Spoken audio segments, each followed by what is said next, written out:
Hi friends, welcome to with you Sivaram channel. இன்றைக்கி பச்சரிசி மாவு இதை வச்சு எப்படி சப்பாத்தி செய்கிறதுன்னு தான் பார்க்க போகிறோம். ஸோ இந்த சப்பாத்தி வந்து பார்த்திங்கன்னா ரொம்ப டேஸ்ட்டாக இருக்கும், வித்தியாசமான டேஸ்ட்டோடு இருக்கும். ஸோ நம்ம இந்த மாதிரி வித்தியாசமாக செஞ்சு கொடுக்கும்போது வீட்டில் உள்ள எல்லாருமே, குழந்தைங்கள்லேருந்து பெரியவங்க வரைக்கும் எல்லாருமே விரும்பி சாப்பிடுவாங்க. ரொம்ப சாஃப்டாக உள்ளேயும் நல்லா லேயரோடு இருக்கும். ஸோ வீடியோவை ஸ்கிப் பண்ணாமல் பாருங்கள், அப்போ தான் நான் கடைசி வரைக்கும் சொல்லியிருக்கேன் எல்லா ஸ்டெப்பும் தெரியும். அதேமாதிரி நம்ம சேனலையும் மறக்காமல் சப்ஸ்கிரைப் பண்ணிவிடுங்க, பெல் பட்டனையும் கிளிக் பண்ணிவிடுங்க. ஃபஸ்ட்டு நான் வந்து 1 கப் மாவுக்கு 1.5 கப் தண்ணி எடுத்துக்கிறேன்.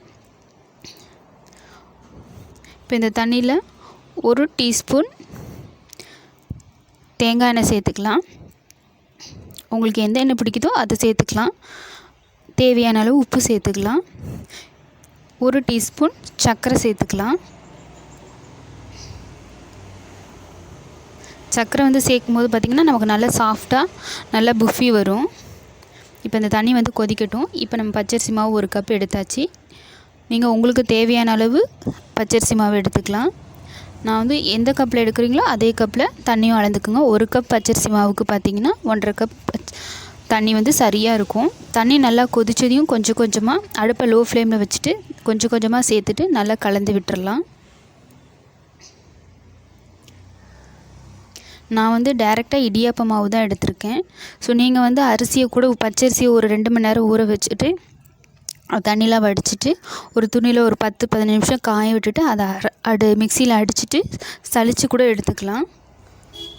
இல்லை இந்த மாதிரி டேரெக்டாக மாவு கூட எடுத்துக்கலாம். இந்த மாதிரி டேரெக்டாக எடுத்து செய்யும்போது சீக்கிரமாக செஞ்சு முடிச்சிடலாம். இப்போ இதை சூடு ஆற விட்டுறலாம். கை பொறுக்கிற சூடு வர வரைக்கும் கொஞ்சம் சூடு ஆற விட்டுறலாம். இப்போ மாவு வந்து நல்லா கிளறி விட்டாச்சு. இப்போ கை பொறுக்கிற சூடு வந்துருச்சு. இப்போ இதை வந்து நல்லா பிசைஞ்சு எடுத்துக்கலாம். மாவு வந்து எனக்கு நிறையா இருக்கிறதுனால இந்த 2 பகுதியாக பிரிச்சுட்டு நல்லா பிசைஞ்சு எடுத்துக்கலாம்.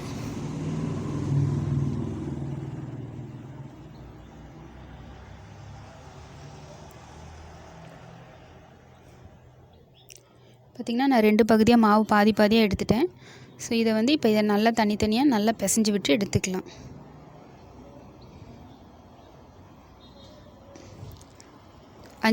அஞ்சு நிமிஷத்துலேருந்து ஒரு 10 நிமிஷம் வரைக்கும் நல்லா மாவு இந்த மாதிரி நல்லா சாஃப்டாக பிசைஞ்சு விட்டு எடுத்துக்கோங்க.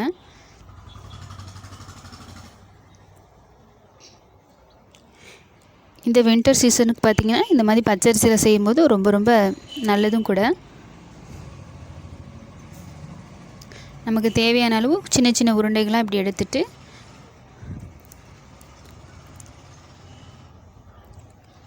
சப்பாத்தி தேய்க்கிறோம் இல்லையா, அந்த கட்டையில் வந்து கொஞ்சம் மாவு வந்து தூவி விட்டுட்டு இப்போ நம்ம எடுத்த உருண்டை இதில் வச்சுட்டு லேசாக ரொம்ப அழுத்தி விட்டு தேய்க்கக்கூடாது, லேசாக இப்படி வச்சு தேய்ச்சி விட்டுக்கலாம். இப்போ ஏதாவது இதில் வந்து ஒரு டிஃபன் பாக்ஸ் எடுத்துகிட்டு டிஃபன் பாக்ஸோ அல்லது ஏதோ மூடி எது வேணால் எடுத்துக்கலாம். இந்த மாதிரி வச்சுட்டு லைட்டாக ப்ரெஷ் பண்ணிங்கன்னா போதும். இந்த எக்ஸ்ட்ரா இருக்கிற மாவெல்லாம் வந்து எடுத்து விட்டுறலாம். ஸோ அப்போ தான் கொஞ்சம் நீட்டாக வரும், அதுக்காக தான் நம்ம கட் பண்ணுறோம். பாருங்கள், ரொம்ப திக்காகவும் இல்லாமல் ரொம்ப மெலிசாகவும் இல்லாமல் இந்த மாதிரி தேய்ச்சி எடுத்துக்கோங்க. இப்போ நம்ம எல்லாத்தையும் தேய்ச்சி எடுத்தாச்சு. பாருங்கள், இந்த அளவுக்கு இந்த மாதிரி இருக்கணும். இப்போ ஒரு தோசைக்கல்லை வந்து சூடுபடுத்திட்டு 2 பக்கமும் நல்லா பொன்னிறம் வர வரைக்கும் நல்லா திருப்பி போட்டு வேக வச்சுக்கலாம். போட்டதையும் திருப்பாமல் ஒரு 3 நிமிஷம் விட்டுட்டு 2 பக்கமும் நல்லா திருப்பி போட்டு நல்லா பொன்னிறமாக வர வரைக்கும் வெயிட் பண்ணலாம்.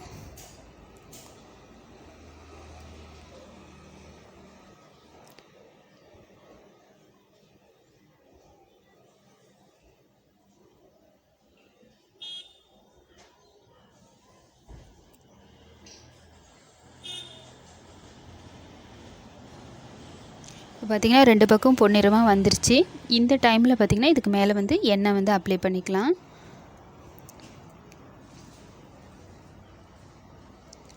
ரெண்டு பக்கமும் திருப்பி விட்டுட்டு எண்ணெய் அப்ளை பண்ணிக்கலாம். இப்போ பாருங்கள் எந்த அளவுக்கு பூரி மாதிரி நல்லா புஃபி வருதுன்னு. ஸோ அதே மாதிரி மீதி இருக்க எல்லாத்தையும் நம்ம இந்த மாதிரி போட்டு எடுத்துக்கலாம்.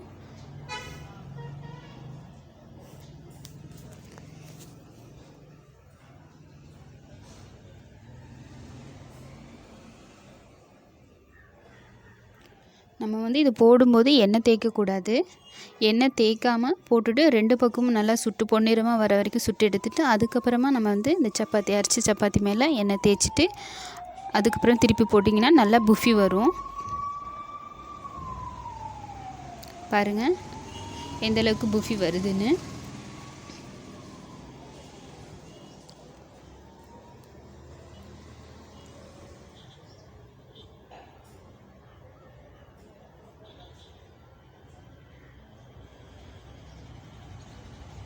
இதேமாரி ரொம்ப சாஃப்டாகவும் இருக்கும், ரொம்ப டேஸ்ட்டாகவும் இருக்கும்.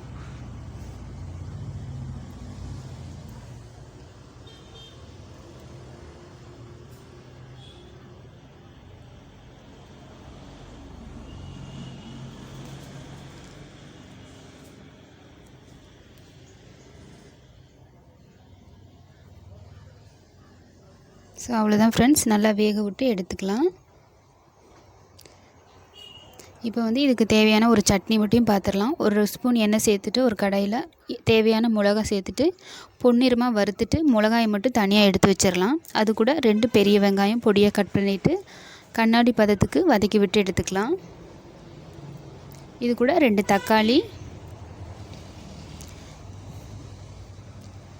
தக்காளி சீக்கிரமாக வதங்கிறதுக்காக உப்பு சேர்த்துக்கலாம்.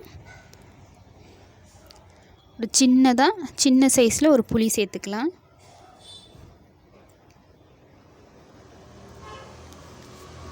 இப்போ இது நல்லா வதங்கிடுச்சு. இந்த டைமில் ஸ்டவ் ஆஃப் பண்ணிவிட்டு இது சூடு ஆறுனதையும் மிக்ஸி ஜாருக்கு மாற்றிட்டு நைஸாக அரைச்சி எடுத்துடலாம். இப்போ அரைச்சாச்சு. இதுக்கு தாளிப்பு வந்து கடுகு கருவேப்பிலை போட்டு தாளிப்பு கொடுத்துடலாம். அவ்வளோதான் ஃப்ரெண்ட்ஸ், இந்த சட்னி வந்து ரொம்ப சூப்பராக இருக்கும். இந்த பச்சரிசி இதுக்கு வந்து இந்த சட்னி வந்து ரொம்ப நல்லாயிருக்கும். தக்காளி வெங்காயம் வதக்கின ஒரு சட்னி தான். ரொம்ப டேஸ்ட் வந்து ரொம்ப சூப்பராக இருக்கும். சப்பாத்தியும் வந்து பார்த்திங்கன்னா ரொம்ப டேஸ்ட் வந்து சூப்பராக இருக்கும். ஸோ வீடியோ பிடிச்சி பாருங்கள் எந்தளவுக்கு சாஃப்டாக இருக்குதுன்னு. வீடியோ பிடிச்சிருந்தால் லைக் பண்ணுங்கள், ஷேர் பண்ணுங்கள், மறக்காமல் நம்ம சேனலை சப்ஸ்கிரைப் பண்ணுங்கள், பெல் பட்டனையும் கிளிக் பண்ணிவிடுங்க. நீங்களும் ட்ரை பண்ணி பார்த்துட்டு எப்படி இருக்குன்னு